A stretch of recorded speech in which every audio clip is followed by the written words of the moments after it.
खट्टर साहब, आपने सबको सुन लिया, भाटी जी बैठे हैं आपके बराबर में। पॉलिटिक्स है क्या इस बजट में? हम पहले यही बात कर रहे थे, सारे एक्सपर्ट्स तो यही कह रहे हैं पॉलिटिक्स होगी थोड़ी बहुत, ज्यादा नहीं है। कुल मिलाकर जो योजना, विजन, जो दिशा सरकार की थी उसी पर चल रही है आगे। बेरोजगारी को देखिए टैकल किया गया। देखिए राजनीति तो है लेकिन विरोधाभास है। एक तरफ कह रहे हैं कि सब झुंझुना दे दिया गया है, हाँ। दूसरी तरफ कह रहे हैं कि ये तो उनको ही दिया गया है बाकी राज्यों के कॉस्ट पर। मुझे सही नहीं है ये लगता। लेकिन एक चीज मैं बताना चाहता हूँ, ये जो हाउसिंग की बात की आपने, सरकार की घोषणाओं के अनुसार 2022 तक तो हाउसिंग फॉर ऑल हो चुका था, घर तो सबको मिल जाने चाहिए थे। इसका मतलब नहीं मिले। 4 वर्टिकल्स थे प्राइम मिनिस्टर्स हाउसिंग योजना में।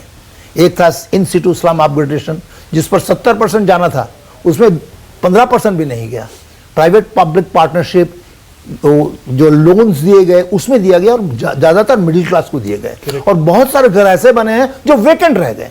इसका मतलब यह है हम लोग टारगेटिंग नहीं कर पाए हैं। ये एक तो डिस्टेंस तो एक फैक्टर है ही कि आप गरीबों के लिए शहर के बाहर लेके जा रहे हैं, लेकिन ये निश्चित रूप से सही है कि प्राइम मिनिस्टर आवास योजना में टारगेटिंग गरीबों पर नहीं हो पाया, क्योंकि हम घर बनाना चाहते थे, देना चाहते थे। हमने middle class, upper middle class को हमने एड्रेस किया। एक सवाल जो मैं यहाँ पर एक चीज और ऐड करूंगा मुमताज जी, आप स्कीम लेकर आ रहे हो पर एक्चुअल बेनिफिशियरी को वो नहीं मिल पा रहा है, आपको उस पर भी ट्रैक करने की जरूरत है। आपके नंबर्स तो बोल रहे हैं कि हाँ इतने घर बने, हाउसिंग फॉर ऑल हो गया, लेकिन क्या वो एक्चुअल बेनिफिशियरी तक पहुंच पाया? क्या उसमें भी इन्वेस्टर जिसके 4 मकान है वो उसके बावजूद भी मकान लिए जा रहा है, उस स्कीम का कहीं हद तक बेनिफिट उठा रहा है?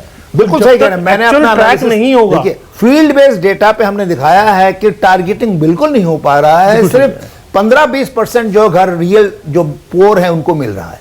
लेकिन जो सवाल मेरे दिमाग में आ रहा है मानक, कि हमारे देश में एम्प्लॉयमेंट तो बढ़ा है पिछले 5 सालों में, लेकिन पॉवर्टी इंड्यूस्ड एम्प्लॉयमेंट है, household based unpaid family workers हैं जो लोअर लेवल पर है, और ये गाँव में है, छोटे शहरों में है। मैं जानना चाहता हूं, ये सोच रहा हूं कि किस तरह से जो स्कीम अनाउंस किए जा रहे हैं क्या उन तक पहुंच पाएगा आज। दूसरी सवाल यह है कि आपने वहाँ ईपीएफओ में अभी आंकड़ा एसबीआई का रिसर्च आया है पिछले हफ्ते में, उन्होंने बताते हैं कि ईपीएफओ में रजिस्ट्रेशन का परसेंटेज कम हुआ है, और उससे वो इन्फ्रेंस ये निकाल रहे हैं कि छोटे से बड़े हो गए हैं। लेकिन अगर आप आंकड़ों को देखें, ईपीएफओ में इसलिए कम हो रहे हैं कि जो छोटे ऐसे उद्योग हैं, 2-3 लोग हैं, वो रजिस्टर नहीं हो रहे हैं। तो मैं जानना चाहता हूं ये जो इंसेंटिव्स जो है, आप 10 लाख दे रहे हैं, 10 लाख से 20 लाख कर रहे हैं, क्या वाकई इन यूनिट्स को मिल पाएगा जो पॉवर्टी में स्ट्रगल कर रहे हैं, जिनके पास ईपीएफओ का भी बेनिफिट नहीं मिल रहा है? परसेंटेज जो ईपीएफओ में कवर नहीं हो रहे हैं उसकी तादाद बढ़ी है क्योंकि पॉवर्टी इंड्यूस्ड है। तो ये हमें ये देखना पड़ेगा कि क्या अभी आपने जो एसबीआई का रिपोर्ट आया है क्लेम्स के डेटा के बेसिस पे, उन्होंने ये क्लेम किया क्योंकि ईपीएफओ में कम हो रहा है, इसका मतलब यह ऑर्गेनाइज सेक्टर जो है बढ़ रहा है।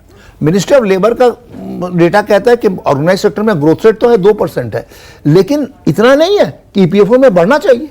हमको ईपीएफओ में कवर करना पड़ेगा उन लोगों को जो हाउस होल्ड बेस्ड हैं, जिसमें 1 या 2, जैसे बता रहे थे आपने, 4-5 लोग काम कर रहे हैं, उनको आप कवर कर पाएंगे क्या ईपीएफओ में जो नहीं आ पा रहे? जी, तो उसका आप रोज नई स्कीम्स तो निकाल रहे हो, लेकिन उसकी इंप्लीमेंटेशन ग्राउंड पे हो, उस पे मैकेनिज्म पे भी काम करना जरूरी है।